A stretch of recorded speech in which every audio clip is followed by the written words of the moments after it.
Que el Señor nos asista, nos ayude a comprender, entendiendo que sin su Espíritu Santo es imposible que seamos iluminados. Es imposible que conozcamos las verdades de Dios. Amantísimo Padre, Dios de los cielos, Creador de todo lo que existe, gracias por reunir a tu pueblo en este día para aprender, para conocerte más, para compartir los unos con los otros. A ti sea la gloria de Dios. Asístenos en esta mañana para que a través de tu Espíritu Santo nos ayudes a entender, a comprender. Asiste a tu siervo que hoy expondrá la palabra. Dale sabiduría, oh Dios, para que hable solamente Escritura, para que exponga tu consejo sin equivocaciones, sin errores y preciso. A ti sea la gloria por siempre y para siempre. Amén. Amados hermanos, nosotros venimos haciendo una serie que son los cánones de Dort.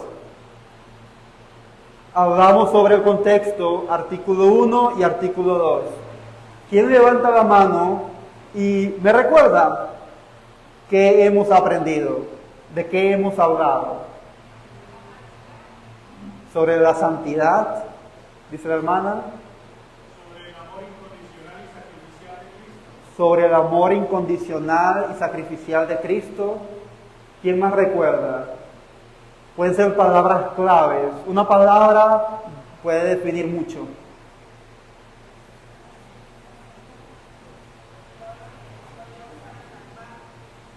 Pero todo lo que hizo Dios para salvarnos.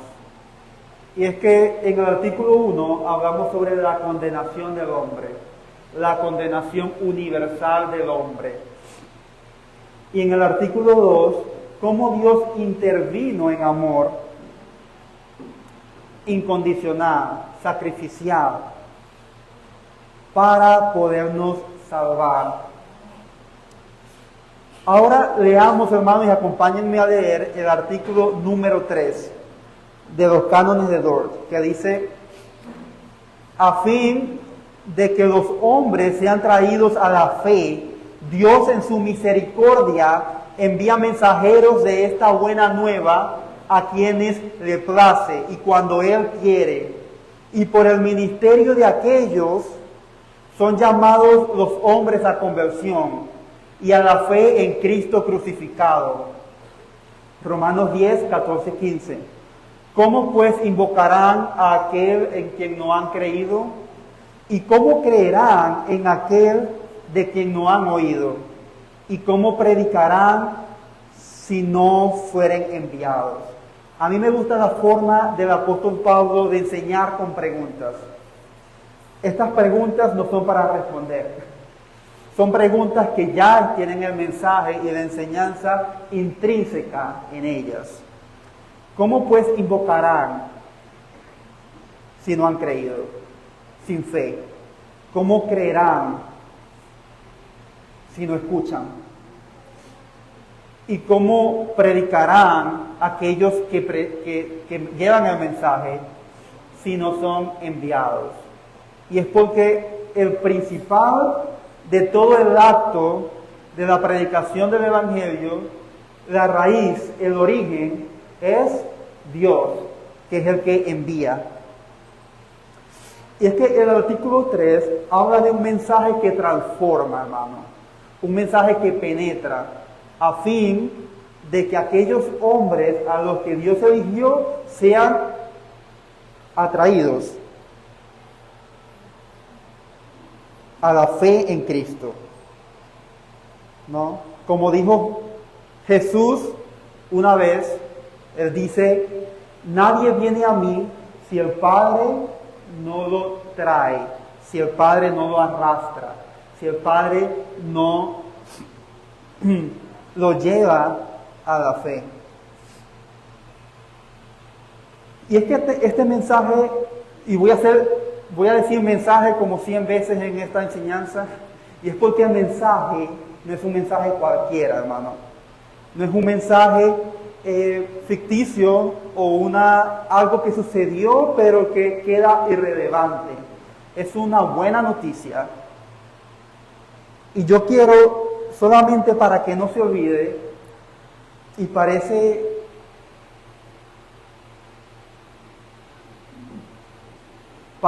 cliché, pero lo escribiré en mayúscula, que este mensaje es una buena noticia. El mensaje es una buena noticia. Y la buena noticia es el Evangelio. Esa es la buena noticia. Sí. Lo puse así porque yo quería que los hermanos allá también. Bueno, listo. Entonces, desglosemos la palabra evangelio. Esta palabra, no sé si lo sabían mis hermanos, yo no, pero esta palabra no es uso exclusivo en el contexto cristiano. Esto se utilizaba en el imperio de Roma y en el imperio de Grecia. En la antigua Roma y antigua Grecia. Se utilizaba para dar a entender una buena noticia. Pero no una buena noticia como que, bueno, mi mamá hoy me cocinó arroz con pollo. Uy, qué buena noticia. No, no es esa buena noticia. Es una buena noticia que cambia el rumbo, que transforma, que después de esa buena noticia hay un antes y un después.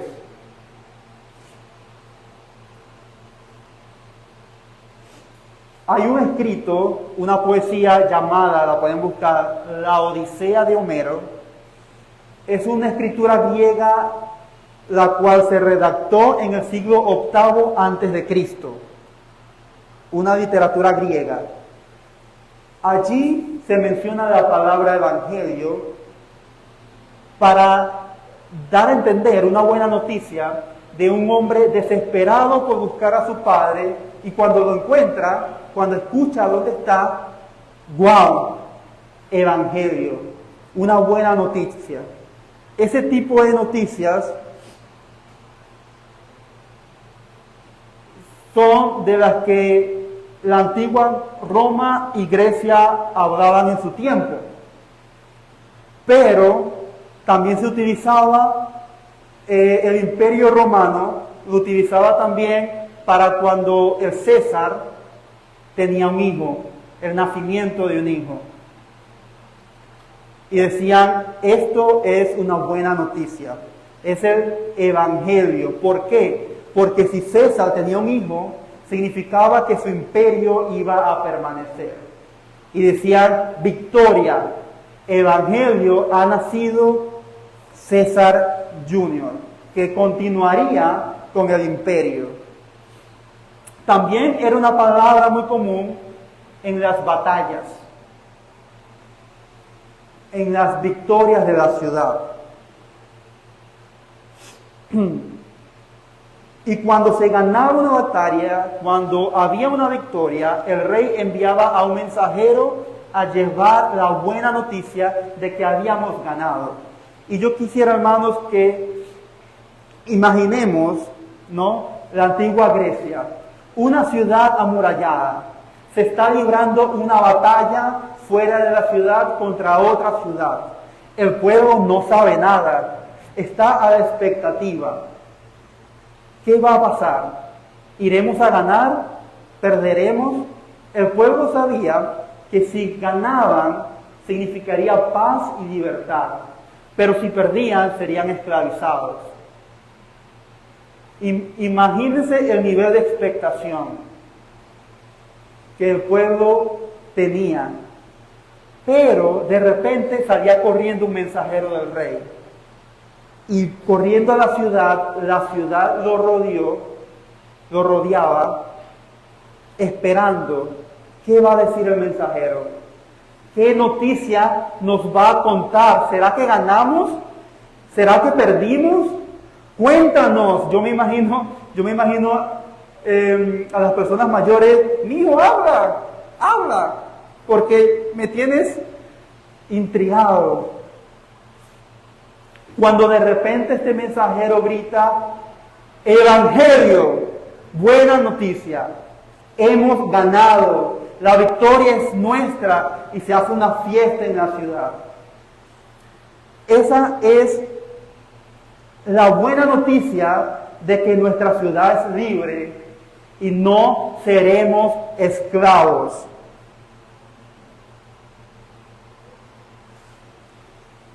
Entonces, esta introducción es para que entendamos primeramente cuál es el contexto de donde proviene esta palabra.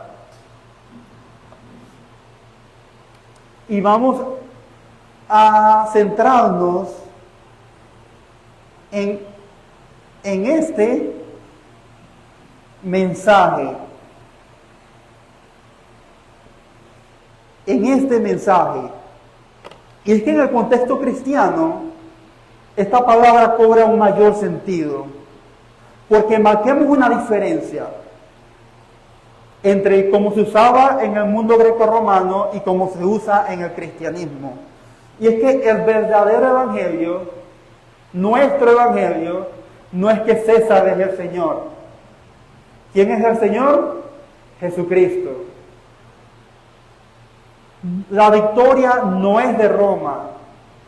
La victoria es de Cristo, que murió por nuestros pecados, venció la muerte y al diablo en la cruz. Esa es la buena noticia. Había una frase que se utilizaba en latín, Pax Romana, que significa paz a Roma. Pues hermanos, no es la paz a Roma. Es la paz que tenemos para con Dios, porque Cristo nos ha reconciliado con Él cuando éramos enemigos y ha iniciado el reino eterno. Si en aquel tiempo el mensajero corría y decía, victoria, hemos ganado la batalla, nuestros mensajeros, aquellos que llevan la buena noticia de Dios, deben gritar, Jesús ha vencido, Él es verdadero Señor, y ahora hay vida y libertad para todos los que creen. Y acá, si bien hemos hablado en aspectos generales de lo que es Evangelio, acá abro pregunta para usted, hermano, ¿qué es el Evangelio? ¿Cuál es ese mensaje en el que usted ha creído, confía y dice, yo soy cristiano, yo amo a Jesús? ¿Por qué ama a Jesús? ¿Cuál es ese Evangelio? No sé quién me puede ayudar. ¿Quién me puede levantar la mano y decir, yo creo que este es el Evangelio en el que he creído? Hermano Meiber, ¿sí? Hermano Gerardo. Bueno, yo creo en Dios, un creador.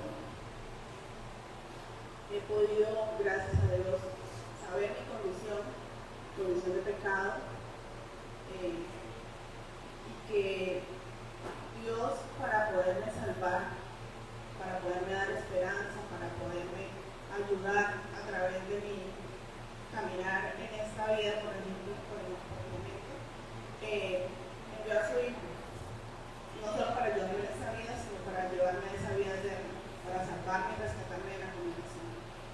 Amén. Cristo murió por mí, me pagó por mis pecados. Resucitó y murió por nuestros pecados. ¿Quién se atreve a decir una respuesta? ¿Quién me ayuda? Porque acá estamos para aprender y acá estamos también para edificarnos unos a otros. La escuela dominical no trata de yo dar una exposición simplemente, sino que interactuemos, porque lo que usted diga seguro será de edificación para mí. Entonces, ¿quién me ayuda? Yo creo que el Señor Jesucristo es el Hijo de Dios y que fue enviado por el Padre para morir por todo el pueblo que Él había escogido. Amén. Amén.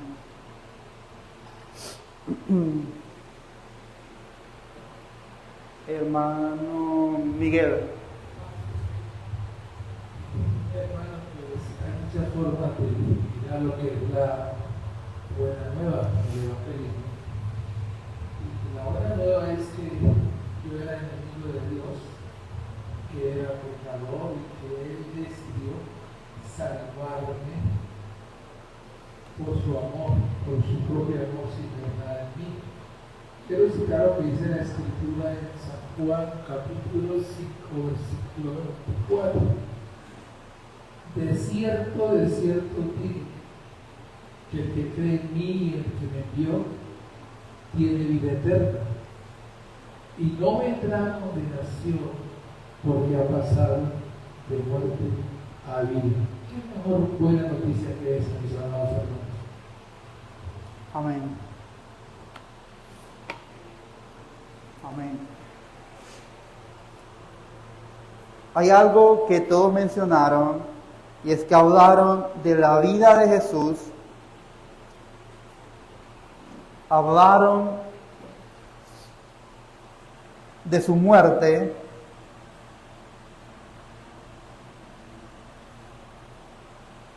Jesús también resucitó.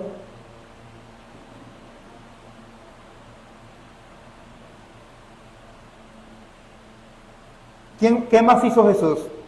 Vivió perfectamente, murió en la cruz, resucitó y luego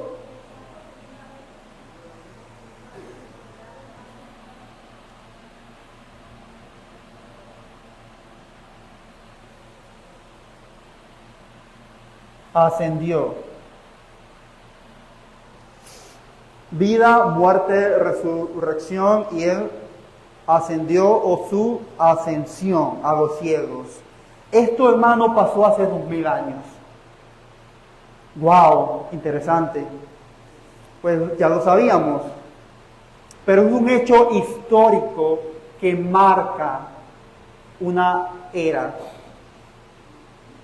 Y es que después de su ascensión, después de su vida, muerte, resurrección y ascensión a los cielos, reconcilió al hombre con Dios, que viene a Él en arrepentimiento y fe.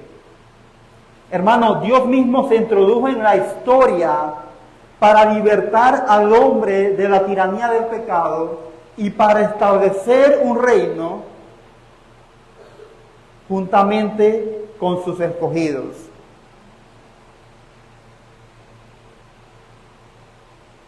Entonces, pongámonos a pensar y a meditar, meditemos juntos. Y es que esta noticia extraordinaria, y es la mejor, a mí siempre me ha parecido curioso que esta es tan buena noticia, tan transformadora y tan impactante, que por mucho tiempo la historia se dividió en dos: después de Cristo y antes de Cristo. También me enteré, bueno, obviamente sabemos que no todo el mundo es cristiano, pero me enteré que muchas personas objetaron esa forma de ver las cosas. ¿Por qué antes y después de Cristo si yo no creo en Cristo? Ahora que dicen antes y después de la era común. Ya no es 700 años antes de Cristo, sino es 700 años antes de la era común. Me parece insólito. Me dio hasta risa la cuestión. Pero por mucho tiempo universalmente se consideró antes de Cristo y después de Cristo. Y es que esta noticia, que es excelente, que es una buena noticia, comienza con la más peor y terrible de todas las noticias. Y es que todos nacemos en un estado de rebeldía y de pecado, que nos lleva a violar, hermano, continuamente los mandamientos de Dios. Desde que nacemos hasta que morimos. Y por lo tanto, todos somos merecedores de la justa, perfecta e infinita ira de Dios. Si quieren, me acompañan a Romanos 1:18. Y me parece interesante como el apóstol Pablo empieza a hablar sobre el Evangelio y empieza a decir: Dios te ama. ¿Acaso dice así? Eres el mejor guerrero de Dios. Eres un campeón, eres el consentido de Dios, y Dios quiere que tú confíes en Él. Dirían por ahí, eres el cuchurrumí de Dios. Pero es que el apóstol Pablo en Romanos 1:18 dice que la ira de Dios, ¿quién me ayuda a leer?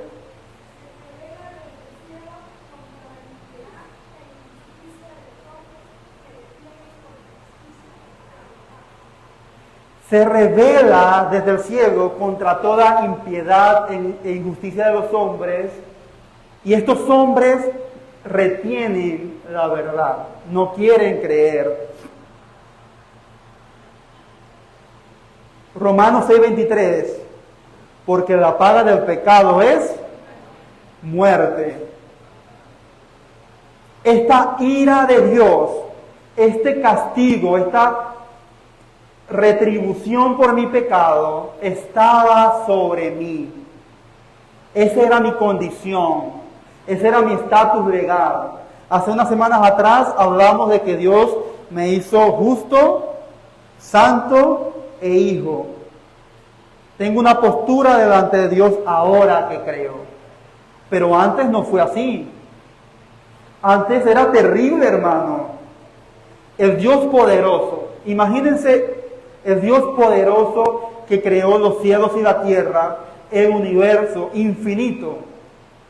Porque al universo el hombre no puede poner límites, porque no ha llegado al límite. O sea, el que fue capaz de crear el universo estaba airado conmigo, estaba airado contigo. La ira de Dios estaba sobre usted y nos esperaba la muerte. Pero este Dios, que es perfectamente santo, perfectamente justo, que no puede pasar por alto el pecado, también es un Dios bueno y es un Dios compasivo. Entonces, acá hay un problema que resolver. Hay un problema que resolver. Y voy a colocar acá condición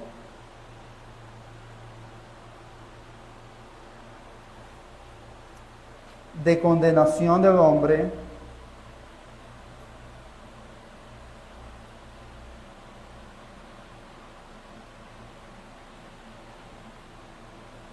pero al ser un Dios bueno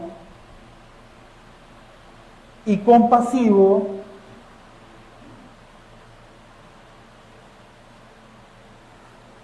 hay un problema que resolver.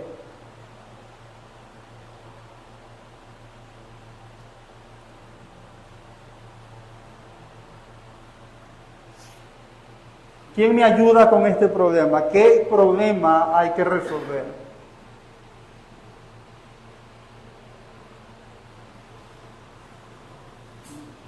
¿Cómo es posible?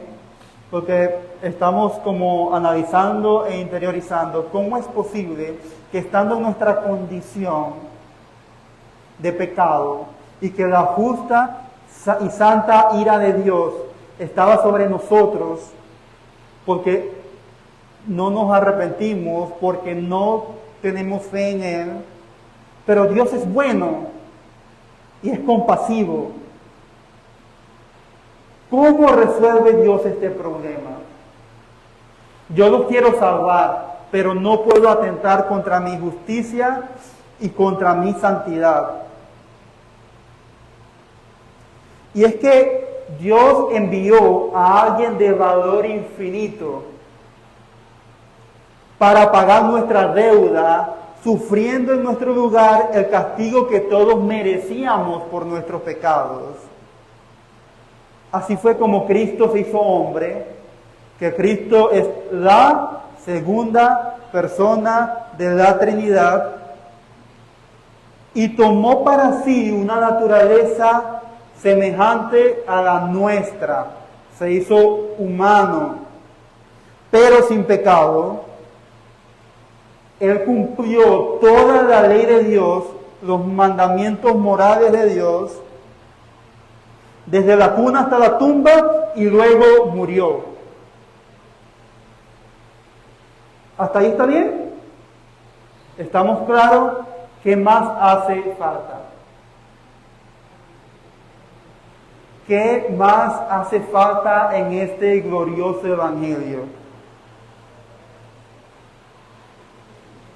Dios necesitaba satisfacer su ira y la pagó en su Hijo amado, Jesús, por nosotros. En Él la ira es satisfecha. Pero ¿cómo lo sabemos? ¿Qué pasó después? Hermana, no sé, hermano Geraldo acá, la hermana acá, adelante.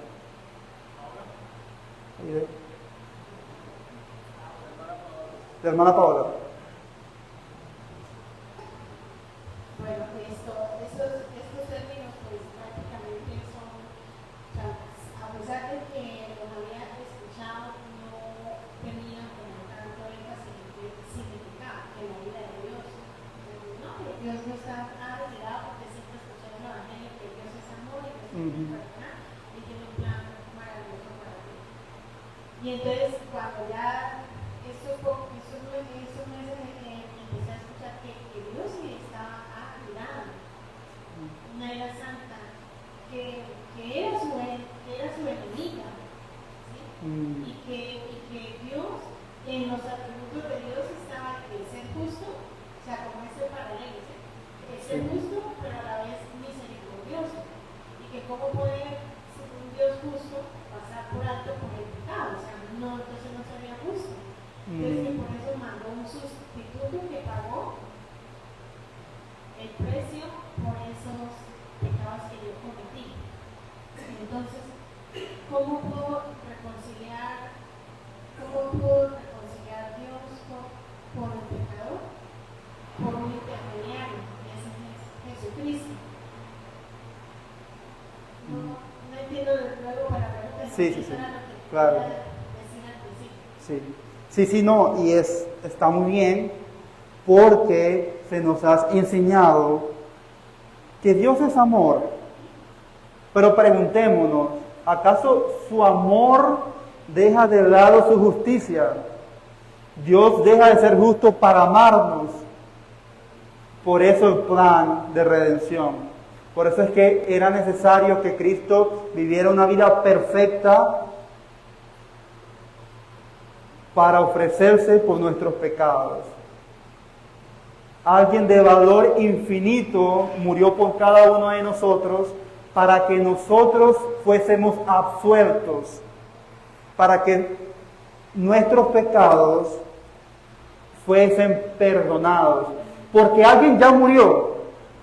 Eso es lo que se llama muerte vicaria, ¿no? Y vicaria es una palabra que se usa mucho el día de hoy en la iglesia romana, diciendo que el Papa es el vicario de Cristo. Vicario significa sustituto. El Papa no es ningún vicario de nadie. Será el vicario del anticristo. Entonces, Cristo tuvo que morir y ocurrió la muerte vicaria, la muerte sustituta. No morimos nosotros y murió el justo. Hermana Marisela.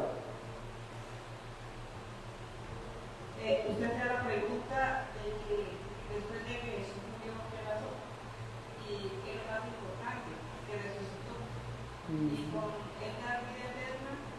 vida eterna Él nos la está dando a nosotros. Entonces, tenemos vida eterna no solo con la muerte, sino con la resurrección de Cristo. Amén. Y es que, según las Escrituras, ¿a cuántos días resucitó Cristo? Al tercero. Y con su resurrección, Dios testificó que su justicia estaba plenamente satisfecha. Si Cristo no hubiese resucitado, hermano, en vano sería nuestra fe, diría el apóstol Pablo en 1 Corintios capítulo 15. En vana sería nuestra fe. Y me gustaría que leyéramos Romanos capítulo 1, versos 4. Y me ayudan ahí con la lectura, por favor.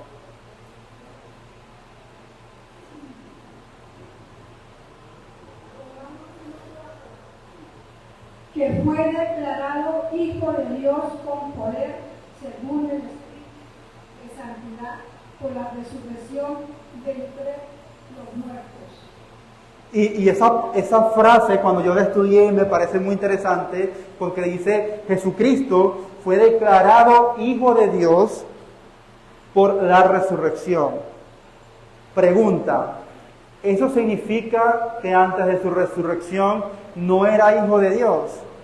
Jamás podemos pensar eso. Sin embargo, lo que sí dice el texto es que su resurrección testificó, selló la redención y que verdaderamente Él era el Hijo de Dios. ¿Sí? Me imagino que por eso muchos querían ocultar, y hasta sacerdotes y gobernadores quisieron ocultar que Él había resucitado, porque ese es el sello de que todo lo que dijo Jesús era cierto. Él murió por nuestros pecados. De manera que ninguna de nuestras transgresiones quedaron impunes, porque Dios castigó a su Hijo. Y es sobre la base de esa obra de redención que ahora el Evangelio anuncia que hay salvación para todo aquel que cree. Y ese es el contenido del mensaje. Cristo vivió perfectamente desde la cuna, es decir, desde que nació hasta la tumba, es decir, hasta que murió. Murió una muerte despiadada. Las Escrituras dicen que al que no conoció pecado, por nosotros lo hizo pecado. Él se ofreció voluntariamente por nosotros, resucitó y posteriormente ascendió. Volvamos al artículo 3. Si no lo tienen a la mano, yo lo leo. Y dice, a fin de que los hombres sean traídos a la fe, Dios en su misericordia,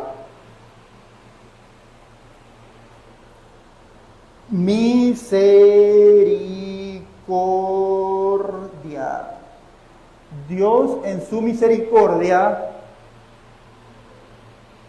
envía mensajeros de esta buena nueva a quienes le place y cuando Él quiere. ¿Qué significa eso?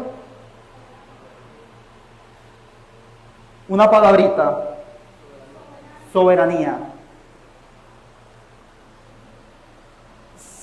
Soberanía.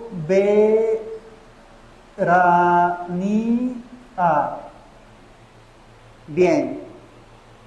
Y por el ministerio de aquellos, los cuales son enviados, son llamados los hombres a conversión y a la fe en Cristo crucificado. Son llamados hombres para que vengan a Cristo. Y vamos a hablar sobre el llamamiento.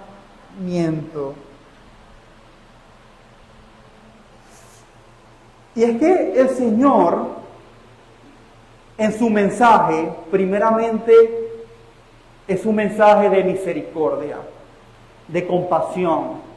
Él no tenía que salvarnos. Él quiso salvarnos. Para el mejor ejemplo de misericordia, juntamente con soberanía, nos vamos a Romanos 9:15.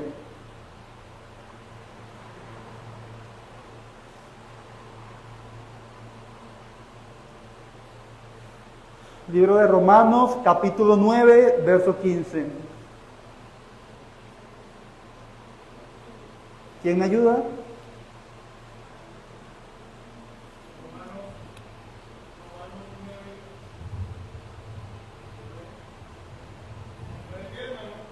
15. Pues a Moisés dice, tendré misericordia del que yo tenga misericordia y me compadeceré del que yo me compadezca. Amén. El Señor tiene misericordia de quien quiere y se compadece de quien Él quiere. Entonces un plan orquestado con Dios, cuyo autor intelectual es Dios, cuyo el que capacita a los mensajeros es Dios. Los que atrae a la fe, porque, analicemos el texto, son atraídos. Verbo pasivo, un participio pasado del verbo atraer, son atraídos. No es lo mismo decir yo atraigo a yo soy atraído. Es porque se está ejecutando un verbo donde yo no soy el autor intelectual, sino que Dios me atrae. Entonces Dios me atrae a la fe, Él envía mensajeros y Él me llama para que yo pueda creer. Y en eso está el llamamiento de Dios, el llamamiento eficaz de Dios. Y es que según Hechos 6:14, me acompañan al texto, Hechos 6:14,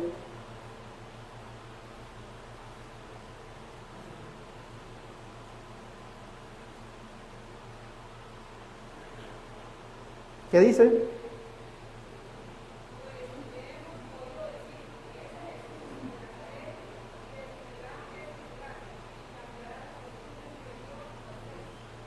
Hechos 6:14. Sí. Creían en el Señor, aumentaban. Sí, 14. Pero me equivoqué. No es ese. Sin embargo, lo voy a parafrasear y si saben el texto me pueden corregir. Y es que un día del Señor, un día del reposo cristiano, Lucas y el apóstol Pablo salieron a predicar. Estaban hablando con unas mujeres. Una de esas mujeres se llamaba Lidia. Esta mujer, escuchando, dice el texto, lo que el apóstol Pablo estaba diciendo, Dios abrió su corazón para que ella pudiera entender lo que el apóstol Pablo estaba diciendo acerca de Jesús. Y es que Dios hace eso. Dios llama directamente al corazón y Él se encarga de abrir el corazón para que Jesucristo venga a nuestras vidas.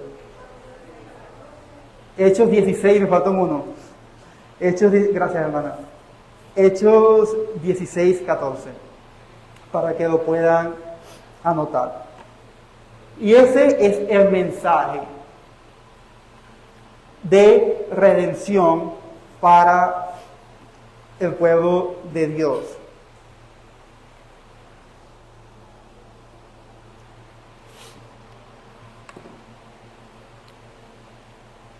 Y resulta que otra cosa que menciona el artículo, además de la importancia que se le da al mensaje y a los mensajeros que predica, es la necesidad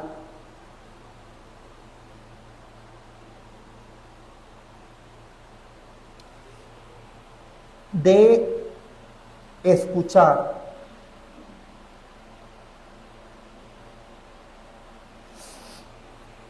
Y puede parecer un poco raro, porque cuando se utilizan estos textos, se habla sobre la necesidad de predicar. ¿Por qué el hermano José habla de la necesidad de escuchar y no de predicar? Porque el objetivo, mi hermano, es entender que si no hay predicación de la palabra, es imposible que haya salvación. Se necesita escuchar la palabra. Uno predica la palabra. Esto lo pueden poner como eslogan. El Evangelio es la proclamación de las buenas noticias de Jesús en cuanto a su vida, en cuanto a su muerte, resurrección y ascensión. El Evangelio no es la predicación a través del testimonio. No se predica con mi forma de ser.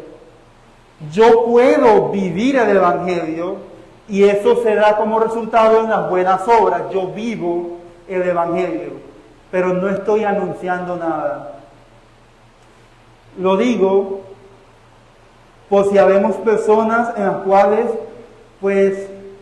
yo no digo nada, porque yo tengo una buena moralidad, yo me comporto bien, y ellos van a ver eso y van a decir, él es cristiano. No sé cómo van a llegar a esa conclusión, o sea, no sé cómo mi comportamiento, hermano Ricardo Pérez. Hermano, aquí hay una lectura en Hebreos capítulo 4, versículo 3 en adelante, dice: pero los que hemos creído entramos en el reposo de la manera que dijo, por lo tanto juré en mi ira, no entrarán en mi reposo, aunque las obras suyas estaban acabadas desde la fundación del mundo. Porque en cierto lugar dijo así del séptimo día, y reposó Dios de todas sus obras en él en el séptimo día. Versículo 5 dice: y otra vez aquí no entrarán en mi reposo. Versículo 6 dice: por lo tanto, puesto que faltan que algunos entren en él, y aquellos a quienes primero se les anunció la buena nueva, no entraron por causa de su desobediencia. El versículo 7 dice: otra vez determina un día, hoy, diciendo: después de tanto tiempo, por medio de David, como se dijo: si oyeres hoy la voz, no endurezcáis vuestros corazones. Amén. Hermanos, volvemos a Romanos 10, versos 14 y 15, que es lo mismo que está en el artículo, y veamos las preguntas una vez más. ¿Cómo invocarán a aquel en quien no han creído? ¿Cómo pedirán ayuda? ¿Cómo clamarán al Señor si no hay fe? La fe es necesaria para clamar a Cristo. Sin la fe no podemos atesorar las verdades de Dios. Pero también, ¿cómo creerá en aquel de quien no han oído? De quien no han oído. La palabra es necesaria para que Dios haga una transformación. Yo soy una persona que cree en los medios de Dios. Dios salva a quien quiere a través de medios. Primera de Corintios 1:21.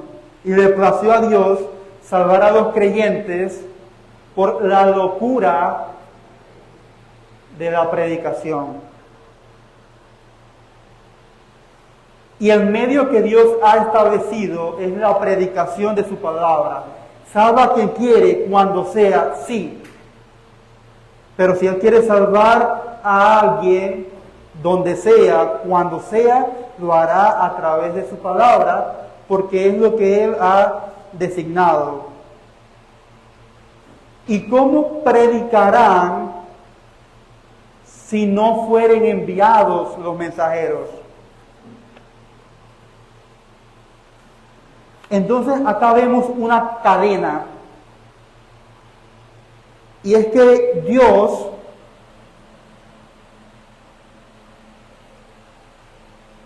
envía. Dios envía mensajeros. El mensajero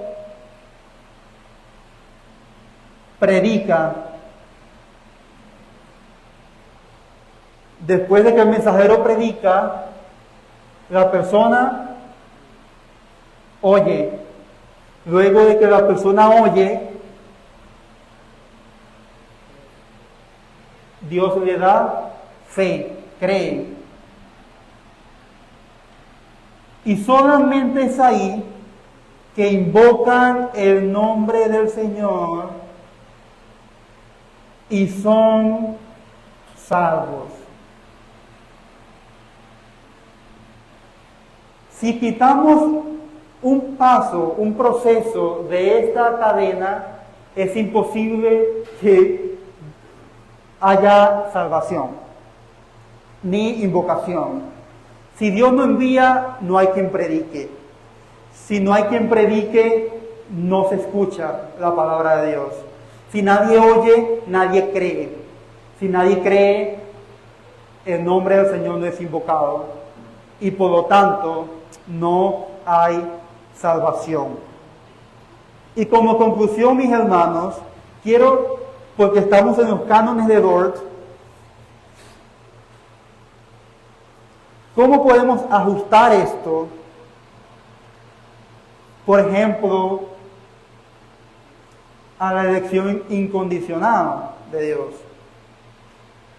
a su soberanía. Y es que si meditamos en lo que acabamos de aprender, el hombre es incapaz de salvarse a sí mismo sin poder alguno para buscar a Dios. ¿Por qué? Porque Dios es el que envía. Solo puede creer cuando el Señor en su gracia soberana lo elige y envía el mensaje.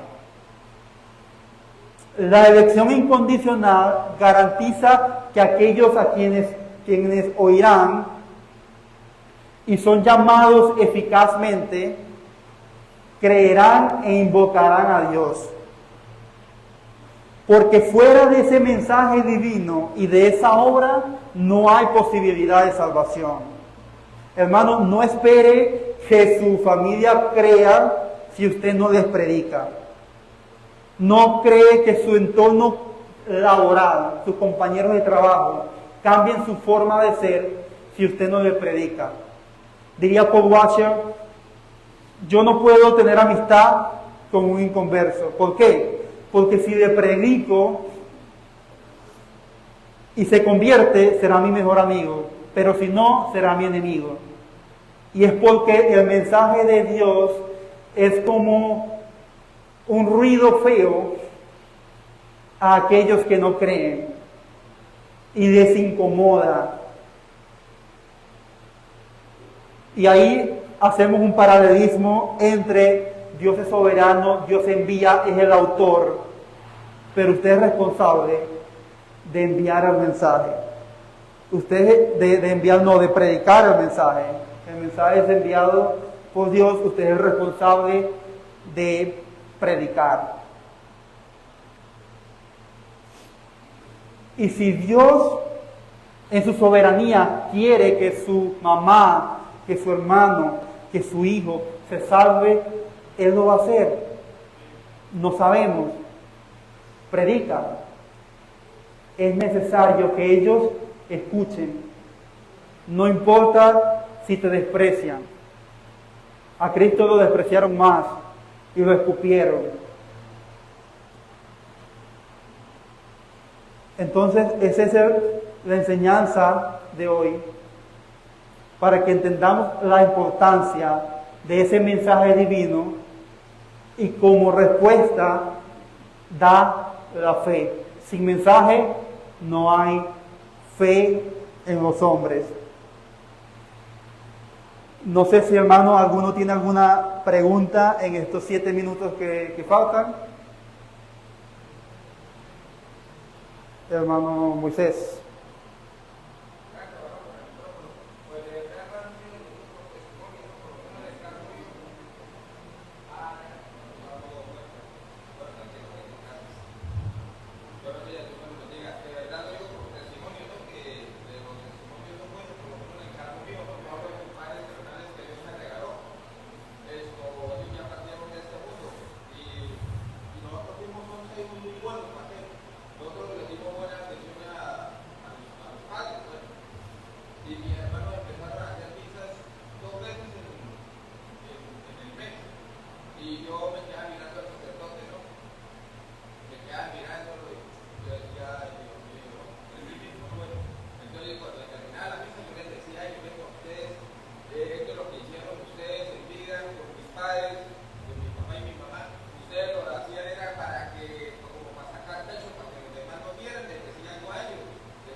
Gracias, hermano.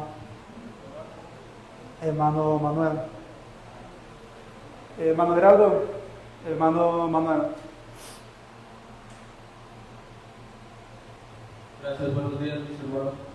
Mi hermano, cuando el texto dice que, o cuando usted nos explica que Dios envía a predicar, el Señor envía, o allí hacemos referencia al hecho de personas en específico, o todos los cristianos somos enviados a predicar, es algo con lo que todos debemos de cumplir. Es algo de lo que todos debemos de cumplir. Si bien no todos son llamados a predicar en púlpitos o a enseñar frente a la congregación, es interesante, por ejemplo, cuando vemos en Juan 4, la mujer samaritana, me impresiona la forma en cómo ella reaccionó. ¿Acaso Jesús conoce que yo no tengo marido y que el que con el que vivo no es mi marido? ¿Acaso tú eres el Cristo? Y lo empezó a divulgar. Esa debería ser la respuesta de cada cristiano convertido, hermano. El cristiano, la persona convertida, tiene intrínsecamente que compartir el mensaje. Es un llamado universal que todos debemos hacer. Cuando digo llamado universal, me refiero a que no es su trabajo saber quién es elegido y quién no. Usted llama, siendo de parte de Dios, predica el Evangelio a todo el mundo, y de esos todo el mundo, Dios tiene sus escogidos y los llama a la fe. Entonces, sí, hermano, es un llamado para toda la iglesia.